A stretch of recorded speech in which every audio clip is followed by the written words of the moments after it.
नाही, आमच्या गावाला कधी फिरकलीच नाही. आढळराव पाटील येतील, कोल्हे पडतील. जेवढं मतदान करताना तेवढंच हात जोडायला येतात बस. बोला का एवढा मोठा पूल बांधला शौचालय नाही ते काही. आमचा खासदार अमोल कोल्हे. आता शेवटी खासदार कुणीही झालं तरी आपल्या छोट्या माणसापर्यंत काय येणार आहे? येतच नाही, ते कोल्ह्यासारखा लबाड कोल्हा आहे. तर मोदी म्हणायचं, मोदीच्या नावाखाली मतं कामवायची. माळी विरुद्ध मराठा मतदान होणार. नुसतं मैत्री दावे करून विकास झाला का? सरकार आहे ना डोक्यातून उतरले. तुम्ही भ्रष्टाचार करायचा आणि ते कोणी नीट पाहिजा चुलत्यांनी. राजकीय नेतृत्व घडवण्यासाठी परिपूर्ण शिक्षण देणारं भारतातील पहिलं institute MIT school of government presents जागर लोकशाहीचा. नमस्कार, फॉर द पीपल न्यूजमध्ये आपलं स्वागत. लोकसभा निवडणुकांचं बिगुल वाजलेलं आहे. देशभरामध्ये निवडणुकांच्या तारखासुद्धा जाहीर झालेल्या आहेत. राज्यातल्या 48 लोकसभा मतदारसंघांपैकी अनेक लोकसभा मतदारसंघांमध्ये महायुती आणि महाविकास आघाडीकडून आपले उमेदवार सुद्धा घोषित करण्यात आलेले आहेत. या 48 लोकसभा मतदारसंघांपैकी शिरूर लोकसभा मतदारसंघ हा सुद्धा तितकाच महत्त्वाचा मतदारसंघ मानला जातो. मी आज याच मतदारसंघातल्या भोसरी विधानसभा मतदारसंघामध्ये आलेली आहे. इथल्या नागरिकांच्या प्रतिक्रिया आपण जाणून घेणार आहोत. त्यांच्या मनातील खासदार कोण आहेत, त्यांचे मूलभूत प्रश्न काय आहेत, या संपूर्ण घडामोडींविषयी आपण इथल्या नागरिकांच्या प्रतिक्रिया जाणून घेऊयात. 5 वर्षांनी आता निवडणुका लागल्यात. शिरूर लोकसभा मतदारसंघामध्ये सुद्धा आढळराव पाटील विरुद्ध अमोल कोल्हे असंच सामना रंगू शकतो. काय वाटतं तुम्हाला? आढळराव पाटील येतील, कोल्हे पडतील. 5 वर्ष आला नाही इकडे ते बिलकुल.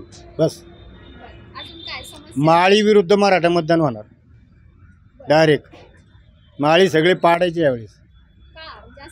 येत नाही ना कार्यक्रम. 5 वर्ष आलाच नाही तर कुठल्याच कार्य, कुणाच्या लग्नाला नाही, कुणाच्या दहाव्याला नाही, कुणाच्या मैतीला नाही, कुणाच्या उरसाला नाही.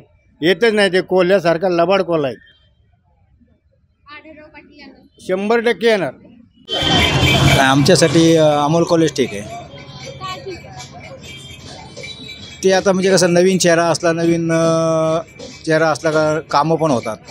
प्रत्येक वेळेला खासदार शिवाजीराव आढळराव पाटील यांना दिलं तर ते कामाकडे थोडं दुर्लक्ष पण केलं जातं.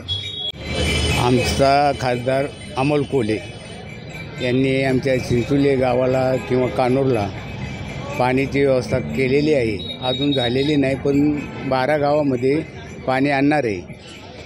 तर आम्ही अमोल कोल्ह्याच्या बाजूने आहोत आणि त्याला मतदान करणार आहोत. आता पाण्याचा दुष्काळ असल्यामुळं त्यांनी 12 गावासाठी एक योजना केलेली आहे. तर ती पाण्याची शक्यता तो आणणार आहे. म्हणून आम्ही सर्व गावांनी 12 गावामुळं मिळून आम्ही सर्वांनी त्यांना मदत करायचं ठरवलं असेल. शिवाजीराव आढळराव पाटील का नको? 15 वर्ष ते खासदार नाही, आमच्या गावाला कधी फिरकलीच नाही. 5 वर्षांनी निवडणुका आल्यात. मतदान करतो ना. मतदान करता. हो. ज्या व्यक्तीला आपण निवडून देतो ती व्यक्ती आपलं काम करते का? नाही काय नाही येत नाहीत. साधे आमच्या याच्यात वस्तीत अशोकनगरमध्ये, भीमनगरमध्ये अजिबात येत नाही. कारण आमचं एवढं तुंबलेले असतात, गटर फरशा उकारलेल्या असतात, घुशी लागलेल्या असतात. कधीच नाही. जेवढं मतदान करताना तेवढंच हात जोडायला येतात बस. कशी मतं द्यावी सांगा बरं यांना. काय वाटतं तुम्हाला? आता काय वाटतं, सरकार आहे ना डोक्यातून उतरले सगळंच. लोकसभा मतदारसंघामध्ये शिवाजीराव आढळराव पाटील विरुद्ध अमोल कोल्हे असं सामना रंगणार आहे. काय वाटतं? काय नाही, शिवाजी आढळराव पाटील 100% येणार. तेच येतात. लोकप्रियता, काम. MP म्हणजे असंच बनत नाही मॅडम. दुसऱ्यांदा तिसऱ्यांदा आहे नाही. पैसेवान माणसाचे, धनवान माणसाचे लक्षणं फार काळापुरते नसतात. अहो, मी मान्य करतो पैशामुळं राजकारण नसू शकते. प्रतिनिधीमधून माणूस घडतोय.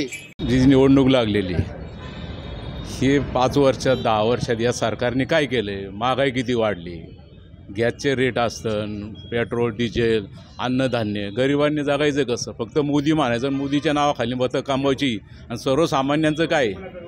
आता 15 वर्ष खासदार झाला आहे, काय करायचं आहे? दुसऱ्या चान्स द्या ना तुम्ही.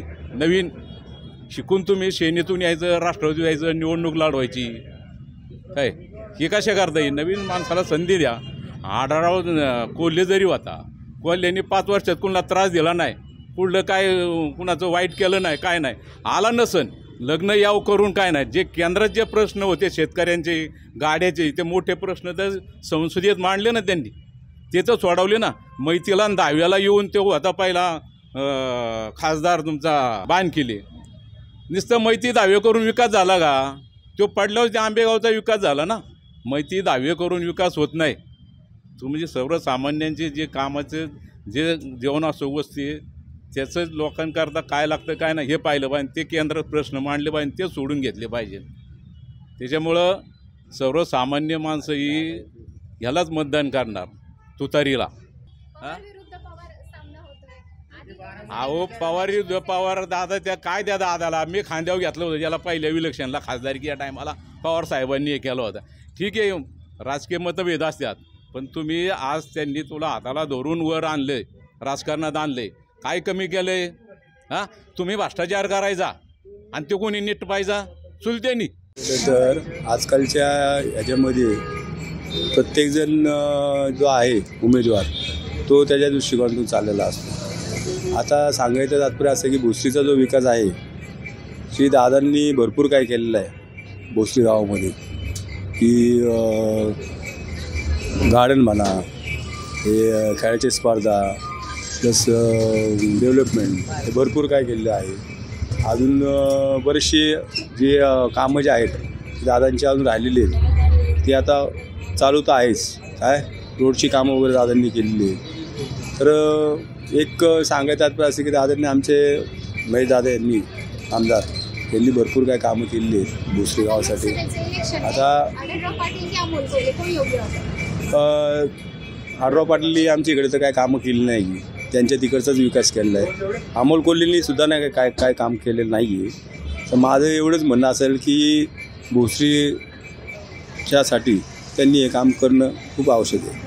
कसं आहे, आता इथं तर राष्ट्रवादीचंच चालतं आहे, परंतु राष्ट्रवादीचंच 2 गट पडल्यामुळं ॲक्च्युली आता आढळराव होते शिवसेनेत, ते गेले तिकडे, त्याच्यामुळं आमचा कल काय त्यांच्याकडं नाही आहे. तर हे आता आहे अमोल कोल्हे योग्य